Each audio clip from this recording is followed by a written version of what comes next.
আসসালামু আলাইকুম দর্শক মন্ডলী, সবাইকে আমন্ত্রণ। আজকে নতুন একটা প্রেডিকশন নিয়ে আপনাদের মাঝে হাজির হয়েছি। তবে হলো আজকে ক্রিকেটের প্রেডিকশন নয়, একটা বাংলাদেশে এবং ভারতে যারা সমর্থক আছেন তারা অধীর আগ্রহে আজকের দিনটার জন্য অপেক্ষা করছেন। আজকে হলো বাংলাদেশ সময় হলো সন্ধ্যা 7:30 মুখোমুখি হচ্ছে এশিয়ান কাপস 2027 বাছাই পর্বে হলো আহ, তৃতীয় রাউন্ডের ম্যাচে প্রথম ম্যাচে মুখোমুখি হচ্ছে বাংলাদেশ এবং ভারত। ভারতের হলো শিলংয়ে জওহরলাল নেহরু স্টেডিয়ামে ম্যাচটি অনুষ্ঠিত হবে। বাংলাদেশ সময় সন্ধ্যা 7:30 বাংলাদেশি টি স্পোর্টস চ্যানেলে খেলাটা উপভোগ করতে পারবেন।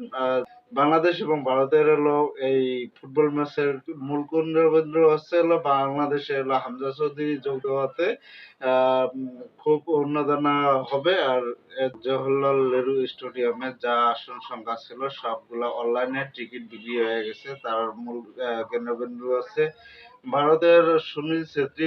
সে হলো অবসর ভেঙে অবশ্য এই ম্যাচে ফিরেছে, বাংলাদেশের বিপক্ষে খেলবে। সঙ্গে হলো হামজা চৌধুরী যোগ দেওয়াতে হলো আরো আগ্রহটা অনেক বেশি হয়ে গেছে। বাংলাদেশ ফুটবলে যদি আগে কোনো সাড়া ছিল না, বাংলাদেশ এবং হলো ভারতের মধ্যকার ফুটবলের হেড টু হেড রেকর্ড যদি আমরা খেয়াল করি, দুই দল মোট মুখোমুখি হয়েছে ফুটবলের 9 বার। এর মধ্যে হলো 4টি ম্যাচ হলো ভারত জয়লাভ করে এবং 5টি ম্যাচ তারা হলো বাংলাদেশ ড্র করে এবং সাব চ্যাম্পিয়নশিপে তারা মোট 6 বার মুখোমুখি হয়েছিল, যার মধ্যে হলো তারা হলো 3টি ম্যাচ হলো ভারত জয়লাভ করে এবং বাংলাদেশ 3টি ম্যাচ ড্র করে। এবং বিশ্বকাপ বাছাই পর্বে তারা হলো 2 বার মুখোমুখি হয়েছে। একটি ম্যাচে হলো ভারত জয়লাভ করেছে আর একটি ম্যাচে বাংলাদেশ ড্র করেছে।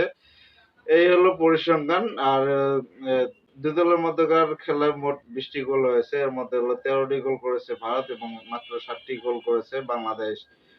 আর যদি লাস্ট 4 ম্যাচের ফলাফল দেখি, সেক্ষেত্রে হলো 4 ম্যাচের ভিতরে হলো একটি ম্যাচ ভারত জয়লাভ করেছে এবং 3টি ম্যাচ হলো বাংলাদেশ ড্র করেছে। যেহেতু হলো আহ সুনীল ছেত্রী হলো ভারতে একাদশে এর আগের ম্যাচগুলো যে মুখোমুখি হয়েছিল সেক্ষেত্রে হলো সেখানে ছিল।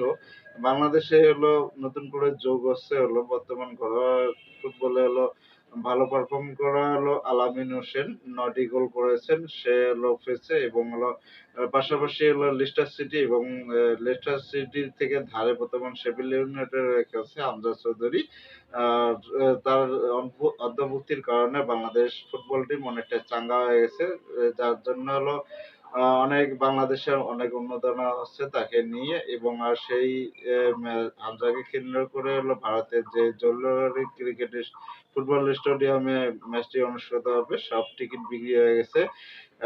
অবশ্যই একটা হাই ভোল্টেজ এবং প্রতিদ্বন্দ্বিতাপূর্ণ একটা ম্যাচ হবে বাংলাদেশ এবং ভারতের মধ্যকার এই ফুটবল। যদিও বাংলাদেশের অনুশীলনটা ভালো হয় নাই, তবে মালদ্বীপের বিপক্ষে হলো ভারতেরা হলো আহ, বাংলাদেশে খেলার আগে হলো তারা প্রস্তুতি সেরে নিয়েছে। মালদ্বীপের সঙ্গে হলো 3-0 গোলের ব্যবধানে জয়লাভ করে। আর দীর্ঘ 8 মাস বিরতি অবসরে ছিলেন সুনীল ছেত্রী, সেই অবসর ভেঙে ফিরে অবশ্য জাতীয় দলে গোল করেছেন। এবং ভারতের দুই দলের মধ্যকার সিনিয়র খেলোয়াড় বলতে হলো জামাল ভুঁইয়া 85 ম্যাচ খেলার অভিজ্ঞতা রয়েছে। অপরদিকে হলো ভারতের হলো সুনীল ছেত্রী, তার অনেক বেশি ম্যাচ খেলার অভিজ্ঞতা রয়েছে এবং সর্বোচ্চ গোলদাতার ভিতরে ভারতের হলো সুনীল ছেত্রী, তিনি হলো 95 গোল করেছেন এবং হলো বিশ্বসেরা 4 জন গোল স্কোরার মধ্যে তিনি রয়েছেন। এবং হলো পাশাপাশি বাংলাদেশ এবং ভারতের মধ্যে খেলায় হলো সর্বোচ্চ 6টি গোল করেছেন তপু বর্মন।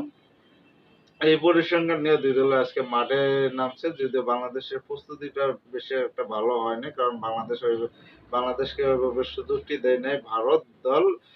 সেক্ষেত্রে হলো বাংলাদেশ যদি যদিও অনেক আগে হলো সুনীল ছেত্রী ছিল, এখন বাংলাদেশে হামজা চৌধুরী নতুন করে যুক্ত হয়েছে। আর সুনীল ছেত্রী হলো অতীতে যে বাংলাদেশের বিপক্ষে 6টি ম্যাচ খেলেছিল, অবশ্য 6টি ম্যাচে তিনি হলো 6টি গোলে করেছিলেন বাংলাদেশের বিপক্ষে। সেক্ষেত্রে হলো বাংলাদেশের বিপক্ষে রেকর্ডটা সুনীল ছেত্রীর ভালো। অবশ্যই একটা হাড্ডাহাড্ডি লড়াই হবে। যেহেতু হামজা চৌধুরী হলো মিডফিল্ডার হিসেবে বাংলাদেশের প্রতিনিধিত্ব করবে এবং সুনীল ছেত্রী হলো আক্রমণ ভাগের খেলোয়াড়। সে আক্রমণ করে চলবে, সেটা ঠেকানোর দায়িত্ব অনেকটা হলো নির্ভর করবে ম্যাচে হলো হামজা চৌধুরীর ওপর।